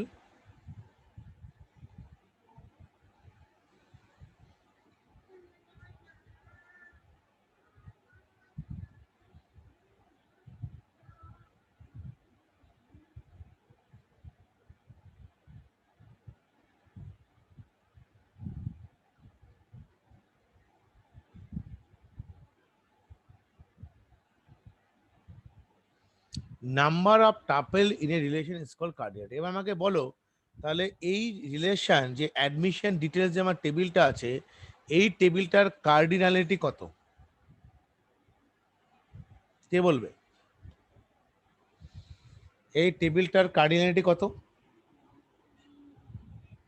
ইয়েস, কারণ আমার এখানে নাম্বার অফ টাপেল বা রেকর্ড হচ্ছে তিনটি আছে, দিস ওয়ান, দিস ওয়ান এবং দিস ওয়ান, তিনটে হচ্ছে আমার number of tuple in a relation is call cardinality. Next হচ্ছে ডিগ্রি।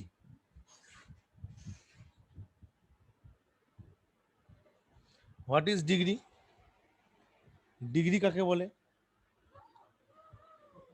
ডিগ্রি হলো, লিখে নাও, number of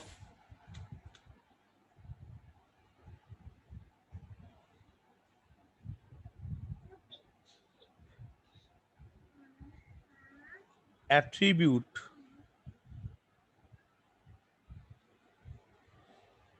number of attribute in a relation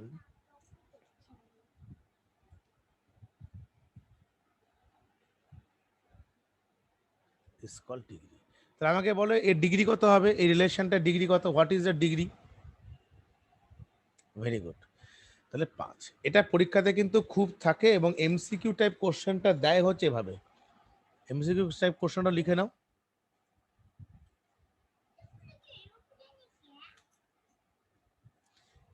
আমি দেখতে পাচ্ছি না কিন্তু।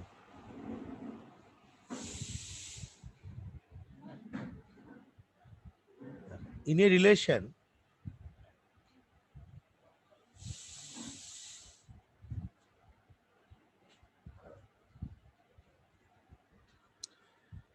in a relation,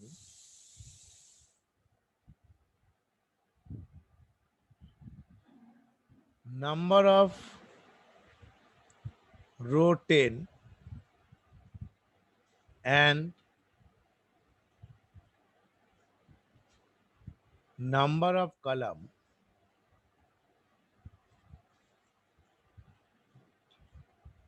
(20). What is cardinality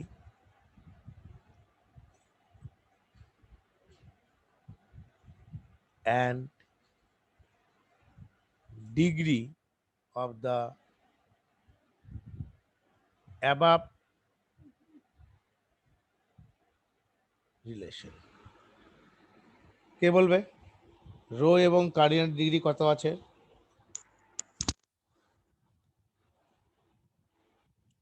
rho বলেছে 10 and column is 20. What is cardinality and degree of the above relation?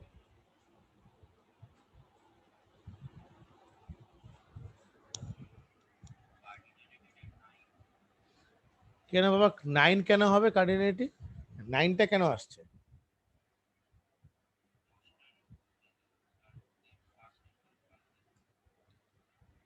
না না না, ওরকম ভাববে না। তুমি রোটাকে ধরেই বলছো 10ই হবে। 10টাই, মানে তোমাকে নাম্বার অফ রো যা বলবে সেটাই কার্ডিনালিটি। হ্যাঁ, ডিগ্রি 20টা, মানে যা রো সংখ্যা বলবে সেটাই কার্ডিনালিটি, যা কলামের সংখ্যা বলবে সেটাই ডিগ্রি। এবার বুঝতে পেরেছো?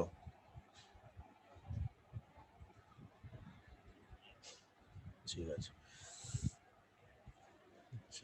যারা যারা আছো, স্মিতা আছে কি, বর্ষা আছে, সবার কারো কোনো বুঝতে অসুবিধা হচ্ছে না তো? শ্রেয়সী, খাতা এটা সুন্দর করে নোট ডাউন করে নাও। আমরা ডিবিএমএস এ আর এখান থেকে কিছু কন্টিনিউ করছি না এই মুহূর্তে।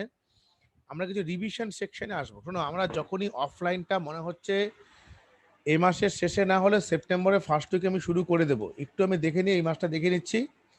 অফলাইন শুরু হলে কিন্তু প্রত্যেক দিন আমাদের এক্সাম হবে চ্যাপ্টার ধরে ধরে। আর অক্টোবর মাসের পুজোর মাসটা যখনই পেরিয়ে যাবে, মানে অক্টোবরের পর থেকে নভেম্বরে তোমরা টেস্টটা, পরীক্ষাটা স্কুলে হয়তো টেস্ট, ক্লাস নেওয়ার পর টেস্ট বা কিছু একটা ক্লাস টেস্ট বা যেটাকে আমরা বলি অ্যাক্টিভিটি টাস্ক দিয়ে দিয়ে স্কুলগুলো পরীক্ষা নেবে। আমার যেটা টার্গেট আছে, নভেম্বরের মিড অফ নভেম্বর থেকে আমাদের পরীক্ষা কিন্তু যেটা মনে হচ্ছে মার্চের মধ্যেই হয়ে যাবে, যেহেতু সিলেবাস রিডিউস সব কিছু এখনই পাঠিয়ে দিয়েছে এবং স্কুল খোলার পরিকল্পনাও অলরেডি নিয়ে নিয়েছে। সেক্ষেত্রে মার্চেই এক্সাম হবে, এটা ধরেই আমাদেরকে চলতে হবে। নভেম্বরের মাঝামাঝি সময় থেকে নভেম্বরে একটা সিলেবাসটা কমপ্লিট করে দেওয়ার পর নভেম্বরে একটা ছোট পরীক্ষা নেওয়া হবে, ডিটেলসটা লিখে রাখতে পারো। নভেম্বরে 35 মার্কসের একটা এক্সাম নেওয়া হবে। ডিসেম্বর মাসে 70 মার্কসের একটা এক্সাম হবে। জানুয়ারি মাসে 70 মার্কসের দুটো এক্সাম হবে, ফেব্রুয়ারি মাসে 70 মার্কসের দুটো এক্সাম হবে, মার্চ ফেব্রুয়ারি হয়তো ছুটি হয়ে যাবে। তা আমাদের টোটাল 5টা মক টেস্ট আর মাঝে মাঝে ক্লাস এভাবে রেডি করে দিলে এই সাবজেক্টটাতে অ্যাটলিস্ট 70-তে 68 পাওয়ার চেষ্টা করতে হবে। সবাইকে আমি একটা কথা এখনো বলছি, প্রত্যেকবার এই ছেলেরা পায় এবং তোমরা থেকে যেভাবে গাইড করা হচ্ছে তোমরা আশা করি পাবে, শুধু আমার এক্সামগুলো তোমরা শুধু দিয়ে যাও তাহলেই হবে, ঠিক আছে? বলো।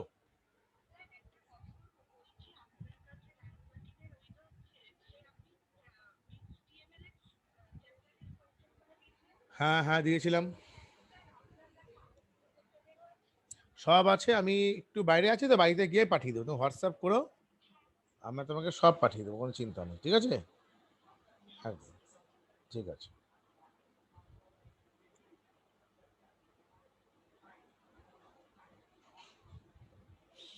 দেখছি আমার কাছে কোনো কোশ্চেন ব্যাংকে কিছু আছে কিনা। যেমন দেখো, আমি রিভিশন সেকশন দিয়ে শুরু করছি।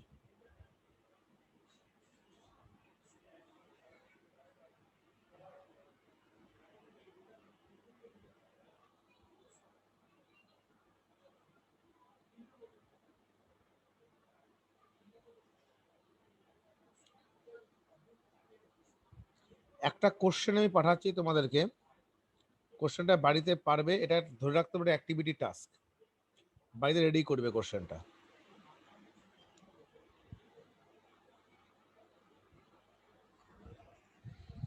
এখানে আমাদের দুটো গ্রুপই আছে মর্নিং এর।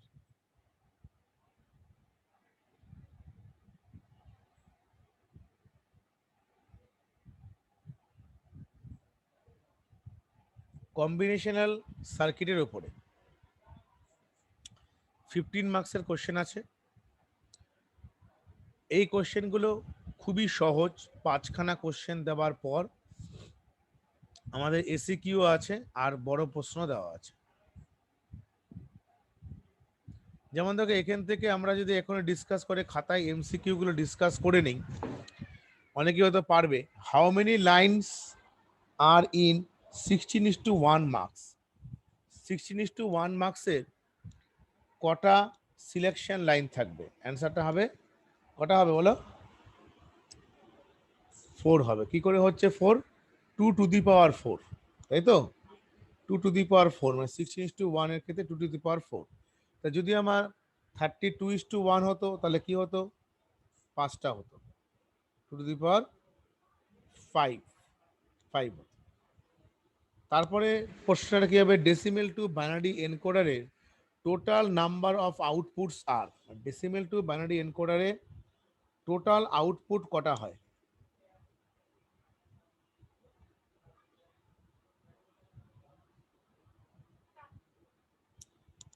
4টে। খুব গ্রেট, ভালো অ্যান্সার। কারণ ডেসিমেল, আমি একটু সবাইকে রিভিশনের মধ্যে বলে দিচ্ছি, ডেসিমেল নাম্বারের বেস কত। এই ধরনের কোশ্চেন যখনই দেবে তখন ডেসিমেল নাম্বারের বেসটা মনে রাখবে। ডেসিমেল মানে তার বেস হচ্ছে 10 আর বাইনারি নাম্বারের বেস হচ্ছে 2। তা ডেসিমেলকে আমরা 0 থেকে 9 রিপ্রেজেন্ট করতে পারি। 0 to 9, 0 থেকে 9 পর্যন্ত। তা 0 থেকে 9 হলে 9কে রিপ্রেজেন্ট করতে ক বিট লাগে? 9কে রিপ্রেজেন্ট করতে আমার, না, 9কে রিপ্রেজেন্ট করতে 8খানে কেন হবে? 9কে রিপ্রেজেন্ট করতে আমার 4 বিট লাগে না? এই দেখো, ঠিক আছে, হ্যাঁ ওই তো ডেসিমেল টু বাইনারি তো, এই যে ডেসিমেল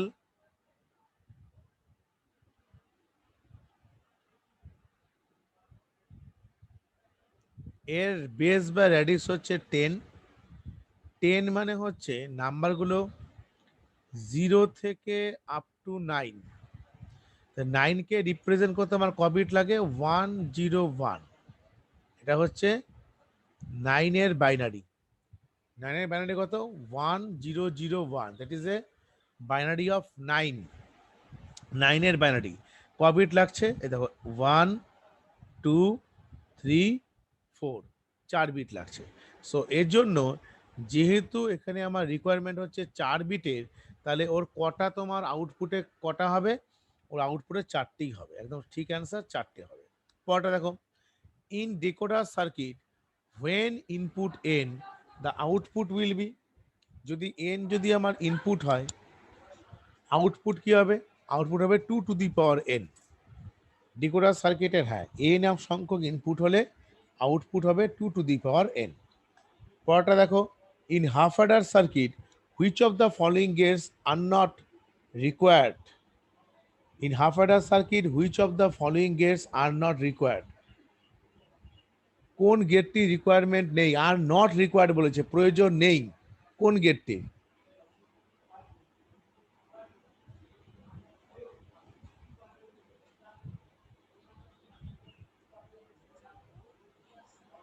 আচ্ছা তুমি বলছো বোথ বি অ্যান্ড সি, তাই তো?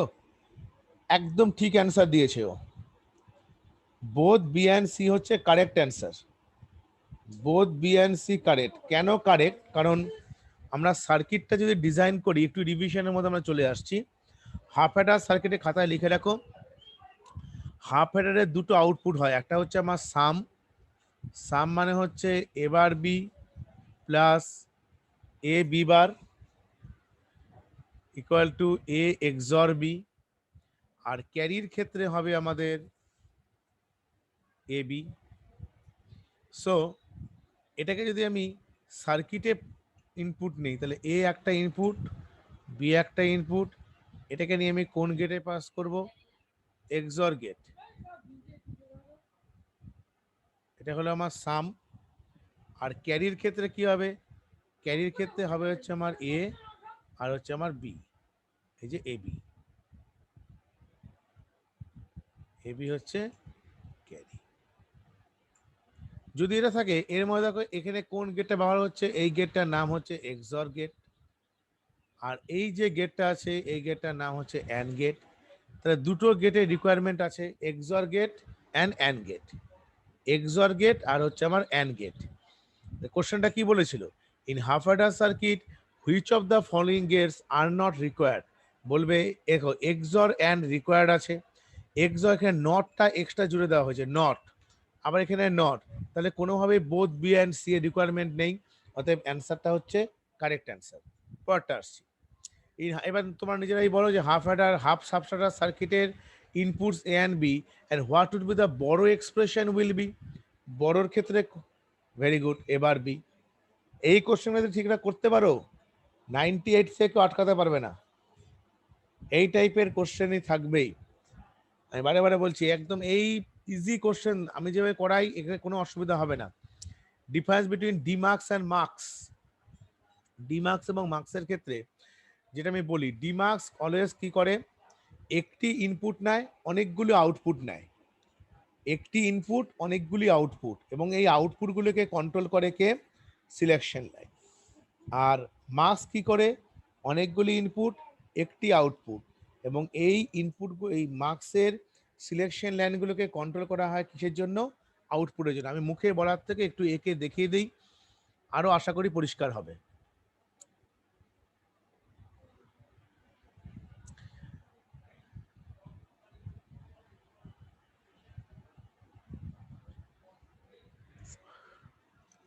ভিডিও ব্যাপারটা হয় কি, ভিডিও দিলে হয়তো আমার দেখে অনেকে শিখে নিতে পারবে, কিন্তু 1.5 ঘন্টা ভিডিও আদৌ কি সবাই দেখছে? এখন থেকে একটা না, এখন থেকে কারা কারা ক্লাস করতে পারবে না, ওদের আগে লিস্ট আউট করব, তারপর ইন্ডিভিজুয়াল ভিডিও ছাড়বো, ভিডিওটা গ্রুপে আর দেবো না। তাহলে যে ক্লাসগুলো অনেকে ধরো ভিডিও দেখে নেবো, আসলে ভিডিও অনেকে দেখছে না, জানো তো? এই জিনিসটা একটু আমাকে একটু রেস্ট্রিক্ট করতে হবে কটা জায়গায়। ভিডিওটা ওপেন ছেড়ে কি হচ্ছে, ক্লাসটাকে ইচ্ছে করে অ্যাটেন্ড করা যেত। অনেকে 1.5 ঘন্টার ভিডিও দেখবে না, ও একটু দেখতে দেখতে ফেসবুকে কিছু চলে আসবে, ফেসবুকে পড়ে যাবে। অতএব ভিডিও আমি ভাবে এখন থেকে আর ছাড়বো না, ভিডিও আমার কাছে সব রেডি থাকবে, কারা কেন ক্লাস করলো না আমার সঙ্গে কথা বলবে, তারপর আমি ইন্ডিভিজুয়াল ভিডিও ছাড়বো। আমি সবার সঙ্গে পরে কথা বলে নিচ্ছি। তোমরা তো ক্লাস করলে, তোমরা তো ভিডিও পাবেই, দিয়ে দেবো ভিডিওগুলো। যারা ক্লাস করলো না, ওরা কেন ক্লাস করলো না? অনেকে ধরো এখনো ঘুমিয়ে কাটেনি, তাদের, ওদের ঘুম ভাঙবে 10টায়, 10:30টায় ঘুম ভাঙবে। হ্যাঁ, ওরা কেন ক্লাস করলো না এটা জানতে হবে তো। ডি মার্কসের ক্ষেত্রে ধরো 1:4, আর মার্কসের ক্ষেত্রে 4:1। তো ডি মার্কসে আমার কি হচ্ছে, এই হচ্ছে আমার ইনপুট। ইনপুটটা হচ্ছে সবসময় একটি মাত্র ইনপুট হবে, ইনপুটটাকে আমি আই ধরছি। আউটপুটের ক্ষেত্রে D0, D1, D2, D3, আর এই আউটপুটগুলো S0, S1। আর মার্কসের ক্ষেত্রে ইনপুট হবে I0, I1, I2, I3। আর এখানে আউটপুট কি হবে, আউটপুট ধরো হলো হচ্ছে আমার ওয়াই। ইনপুট কটা হবে, যেহেতু 4 আছে, 4 মানে 2 স্কোয়ার, যতটা পাওয়ার ততগুলো হচ্ছে তোমার আউটপুট হবে, মানে সিলেকশন লাইন হবে। এটাকে আমি S0 ধরলাম, S1 ধরলাম। এই মার্কসের ক্ষেত্রে এই সিলেকশন লাইনগুলো কন্ট্রোল করবে এই ইনপুটগুলিকে, যেটা মার্কসের ক্ষেত্রে হবে। এই সিলেকশন লাইন কন্ট্রোল করবে ইনপুটগুলিকে, আর এই সিলেকশন লাইন কন্ট্রোল করবে হচ্ছে এই আউটপুটগুলিকে। এই সিলেকশন লাইন কন্ট্রোল করবে এই আউটপুটগুলিকে, আর এই সিলেকশন ইনপুট কন্ট্রোল কাকে করবে, ইনপুটগুলিকে কন্ট্রোল করবে। আর মার্কস কি, ডিমার্কস কি করবে, সিলেকশন লাইন কন্ট্রোল করবে আউটপুটগুলিকে। জাস্ট এতটুকু মনে রাখলে কিন্তু যথেষ্ট। তা এখানে আমাদের মার্কস এবং ডিমার্কসকে যখনই ডেফিনেশন লিখবে, চেষ্টা করবে মার্কসকে আমরা বলি হচ্ছে ওয়ান টু মেনি নয়, মার্কসের ক্ষেত্রে আমরা বলবো হচ্ছে one to many, many to one circuit. Many to one হচ্ছে মার্কস বা মাল্টিপ্লেক্সারের ক্ষেত্রে, আর ডি মাল্টিপ্লেক্সারের ক্ষেত্রে আমরা সেটাকে বলবো হচ্ছে ওয়ান টু মেনি সার্কিট। একটি ইনপুট, অনেকগুলি আউটপুট, এটা ডি মার্কসের ক্ষেত্রে। Difference between encoder and decoder, এটাও পড়ে নেবে। এনকোডার এবং ডিকোডার, ডিকোডার এবং এনকোডার প্রত্যেকের কি জাস্ট অপোজিট। বইয়ের মধ্যে পাবেন, বলছিলেন কোথায় পড়তে হবে। হোয়াট ইজ কম্বিনেন্ট সার্কিট, এই যে ব্লক ডায়াগ্রাম আঁকতে বলেছে সেটাও কেউ করবে। ডিজাইন ফুল অ্যাডার সার্কিট আর design full subtractor circuit, write truth table of binary to octal decoder, block diagram of 8:1 mux. এগুলো প্রত্যেকটা কিন্তু রেডি করে আমাকে জানাবে কতটা কি করলে। এবার আরেকটা যে ব্যাপারে যেটা বলি, তোমার দাঁড়া, এখান থেকে আমার লজিক গেটসের কোশ্চেনগুলো আমি বাড়ি থেকে পাঠাতে পারবো, তার আগে আমি দেখি না আমার এক্সট্রা কিছু আছে কিনা।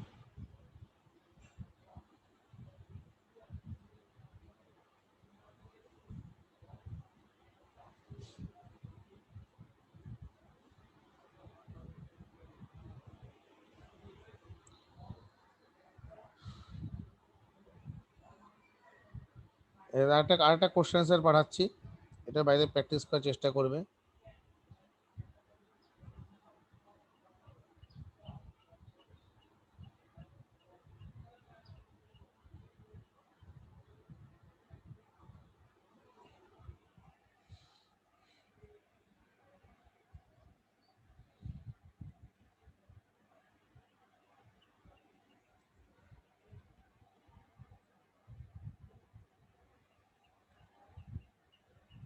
টোয়েন্টি-7 মার্কসের combinational circuit and HTML, 27 marks একটা মক টেস্টের কোশ্চেন দেওয়া আছে। এই কোশ্চেনগুলোই আমি আস্তে আস্তে পরীক্ষাও নেব। এখান থেকে তোমরা তো চেষ্টা করো যে এমসিকিউ নিজেরাই পারবে। যেমন দেখো এন, একই কোশ্চেন, এন সংখ্যক ইনপুটের জন্য ডিকোডারের আউটপুট কটি হবে, 2n, অর্থাৎ 1-এর ডি। মেনি টু ওয়ান সার্কিট কাকে বলা হয়, এমাত্র করছি, that is called as a multiplexer or mux. এটা বলা থেকে কত হবে, 1:32 ডি মার্কসের সিলেকশন লাইন কটি, 1:32 এর ডিমার্ক সিলেকশন লাইন কটা হবে, 5 হবে, 5 ঠিক। হ্যাঁ ঠিকই বলছো সবাই। 1:32 মানে হচ্ছে 32কে আমরা 2-এর পাওয়ারে ভেঙে দিতে পারি, 2^5। 2^5 মানে হচ্ছে আমার 32, সো 3-এর এ হবে। বলো।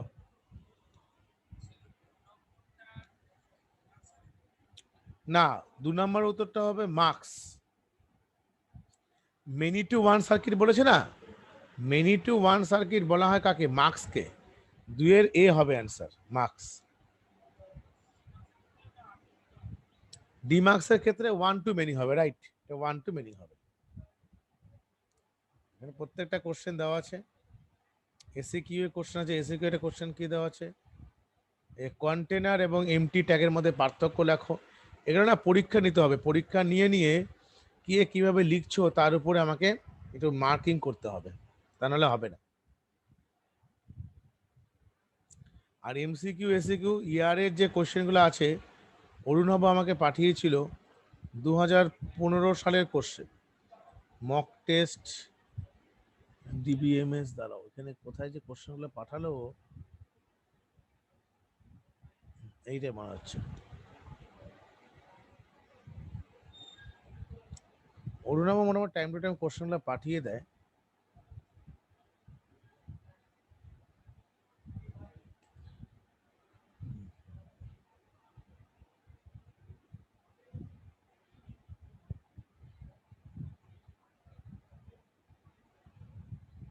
এখানে অনেক কোশ্চেন সলভ করে দেওয়া আছে, এটা একটা সমস্যা। সলভ যে সব ঠিকঠাক আছে তা কিন্তু নয়, সলভের মধ্যে কিছু কিছু ভুলও থাকে। আমি চেষ্টা করব যে কোশ্চেনগুলোর একটা করে কপি আমার কাছে যেগুলো আছে সেগুলো বাড়িতে গিয়ে আমি আস্তে আস্তে দিয়ে দেবো।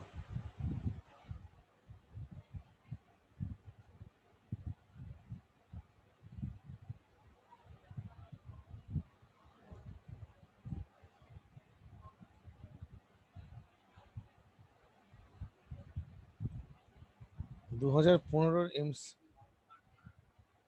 হ্যাঁ এমসিকিউ সলভ করা আছে, সলভগুলো দেখে না না দেখাই ভালো। আমি সলভগুলো সবগুলো ধরে ধরে করাবো, হ্যাঁ। আর এসকিউএল এ যেমন একটা কোশ্চেন আমি বলছি, এসকিউএল তো না তোমার ওই, এটাকে বলা হচ্ছে ডিবিএমএস, এসকিউএল নয়, এটা হলো তোমার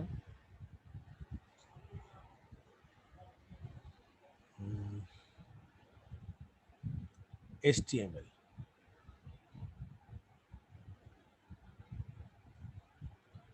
হাইপার টেক্সট মার্কআপ ল্যাঙ্গুয়েজ।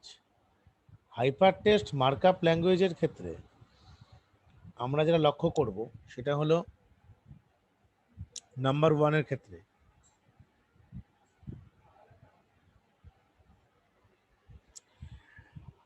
সে একটা আমাকে কোশ্চেন দিয়েছে, যেটা পরীক্ষাতে 1 মার্কসের কোশ্চেন প্রায় আসে। ধরে দিচ্ছে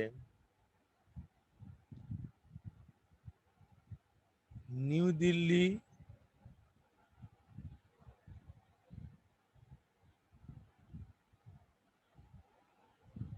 is the capital of India। এই কোশ্চেনটা আছে। এবার কোশ্চেনটা একটা লাইন দিয়েছে, এবারে লাইন দেওয়ার পর বলল in the above text, in the above text how to align in right position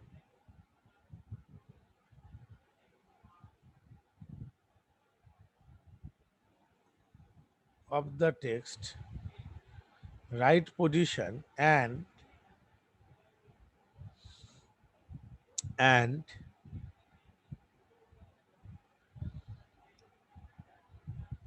font style new Roman. New Roman font style করতে হবে, আর ওর অ্যালাইনমেন্টটাকে দিতে হবে হচ্ছে রাইটের দিকে, রাইটের দিকে অ্যালাইনমেন্ট করতে হবে, আর ফন্ট স্টাইলটাকে করতে হবে হচ্ছে নিউ রোমান। কি করে করবো, এটা করার নিয়মটা হলো, পারবে তো বলতে? তুমি বলো, শুনছি একবার।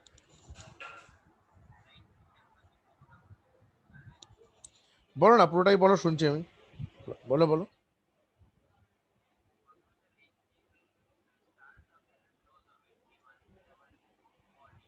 আচ্ছা। হ্যাঁ।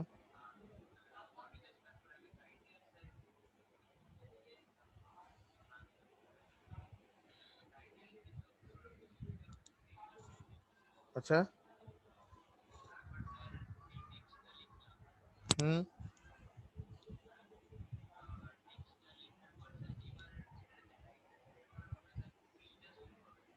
হুম।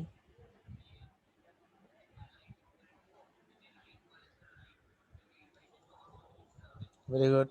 হুম। ঠিক আছে। ফন্টের স্টাইলটা হবে নিউ রোমান।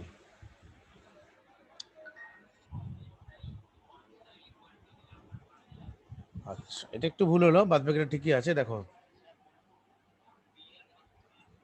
আচ্ছা, তুমি ফন্ট ফেস হবে, আচ্ছা একটা ফন্ট ফেস। ঠিক আছে, আমি জানি অনেকে বলতে পারে, দেখো এখানে একটা কথা বলি, এখানে টোটাল মার্কস থাকবে 1 নাম্বার। অতএব এইচটিএমএল এই দিয়ে ওই দিয়ে অত কিছু লেখার কোনো দরকারই নেই। লিখতে পারো, আর তোমাকে তো জায়গাটা যেটা দেবে না, জায়গাটা অতটা বেশি জায়গা দেয় না। You can write, no problem, but কি করে করবে দেখো। প্রথমে এই লাইনটা লিখে নেবে, নিউ দিল্লি।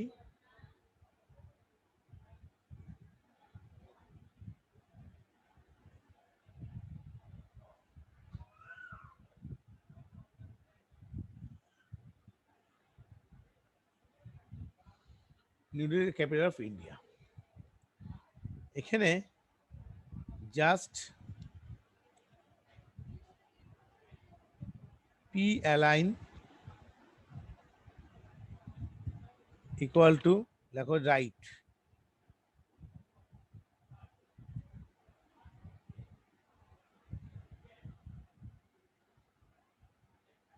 হলো, পিটাকে ক্লোজ করলে। আর ফন্টের স্টাইল যেটা আছে, স্টাইল বলে কিন্তু কোনো অ্যাট্রিবিউট হয় না, ফন্টের সঙ্গে ফেস হয়। সো এখানে আমি একটু উপর থেকে লিখছি,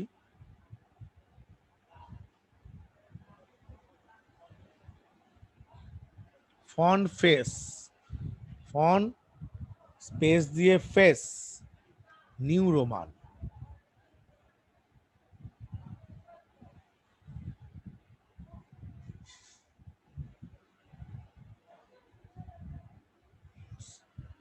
এটা হলো তোমার অরিজিনাল অ্যান্সার।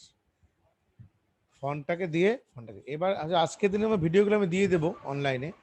তা সবার কাছ থেকে আমি এক্সপ্লেনেশন চাই, পরের দিন ক্লাসে বলে দেবো, যে ক্লাস আগের থেকে যদি কেউ করতে না পারে তাহলে আমাকে জানায়। ইন্ডিভিজুয়াল। বলো।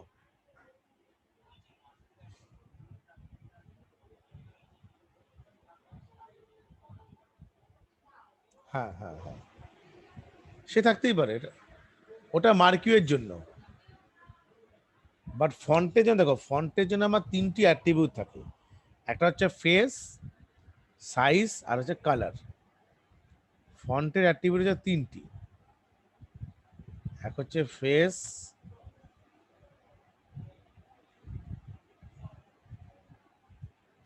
সাইজ, কালার, এই 3টি অ্যাট্রিবিউট মনে রাখবে, তাহলেই হবে ফন্টের জন্য।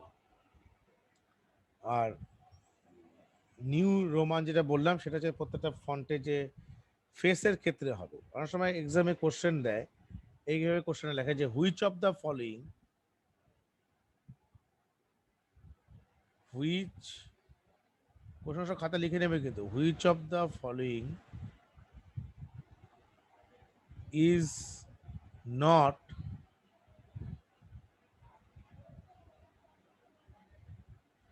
Attribute of font tag. Font ট্যাগের অ্যাট্রিবিউট নয়, নিম্নলিখিত কোনগুলো, which of the following is not attribute of font tag? A number দিলে হচ্ছে আমার সাইজ, কালার, স্টাইল, ফেস। ঠিক আছে, এবার কিন্তু তোমাকে হয়তো এখন তুমি বলে দেবে direct style, no problem, but in exam তুমি যখন হিউজ প্রেশার বা লোড নিয়ে যাচ্ছ, তখন কিন্তু কনসেপ্টটা পরিষ্কার যদি না থাকে, তখন কিন্তু তোমাকে কিন্তু কোনটা অ্যাকচুয়াল অ্যান্সার হবে সেটা কিন্তু আইডেন্টিফাই করাটা শক্ত হয়ে যায়। সো অ্যান্সারটা আমার কী হতে হবে, স্টাইল হতে হবে। কিন্তু সবার আগে কারা কারা ফন্ট ট্যাগের অ্যাট্রিবিউট, সেই কনসেপ্টটা সবার আগে রাখতে হবে। এটা যদি আমি রাখতে পারি তাহলে আর কোনো প্রবলেম নেই। ঠিক আছে, এই কোশ্চেন আমি বারে বারে বলেছিলাম, তো আবার আমি রিক্যাপ করাচ্ছি। পরীক্ষার সময় আমি আবার পরের দিন একটা HTML এর উপরে ছোট্ট করে না 5-7 নাম্বারটা কিছু কোশ্চেন দেবো, MCQ লিখবে বসে বসে, যেগুলো খুব easy easy question. MT tag, container tag এগুলো ভালো মতো করে নেবে। তার সাথে সাথে HTML এর যেগুলো 2016, 17, 18 যে কোশ্চেনটা বানাতে বলে, সেগুলো আবার দেখে নেবে, যে যেগুলো কোশ্চেন অলরেডি প্রিভিয়াস ইয়ার এসছে সেগুলোও দেখবে। ঠিক আছে, আর তার সাথে সাথে HTML এর কালার দেওয়ার সময় মনে রাখতে হবে, আমরা কালার যখন দেব, যে কোনো সলিড কালার, ইয়েলো হোক, ব্ল্যাক হোক, ব্লু হোক, হোয়াট এভার, তখন কিন্তু সবসময় কালার, সলিড কালারের জন্য বডি বিজি কালার হয়। যে কোনো solid colour like yellow, like blue বা রেড, হোয়াট এভার। আর যখনই সেটা কোনো একটা পিকচারকে ইনসার্ট করতে বলে, তখন সেটা হয়ে যাবে body, very good, body background. Body background suppose আমি দিচ্ছি ওয়ালপেপার 1.jpg। জেপিজি একটা পিকচার ফরম্যাট। জেপিজি, বিটম্যাক, সিএনজি, তারপর ধরো আরো এরকম অনেকগুলো আছে, সেগুলো আমাদেরকে একটু ব্যাকগ্রাউন্ডটা যেন তুমি দেখেছিলে না, করে ব্যাকগ্রাউন্ড দিলে তোমার টোটাল যে HTML ওয়েব পেজটার মধ্যে তুমি যে ব্যাকগ্রাউন্ডটা দিচ্ছ, সেই ওই ওয়ালপেপারটা চলে আসবে পেছনে। ঠিক আছে, সফটটা দেওয়া আছে। তা এই জিনিসগুলো আমাদের আজকে করালাম। আমি রেকর্ডিংটা আপাতত স্টপ করছি, একটু দাঁড়াও।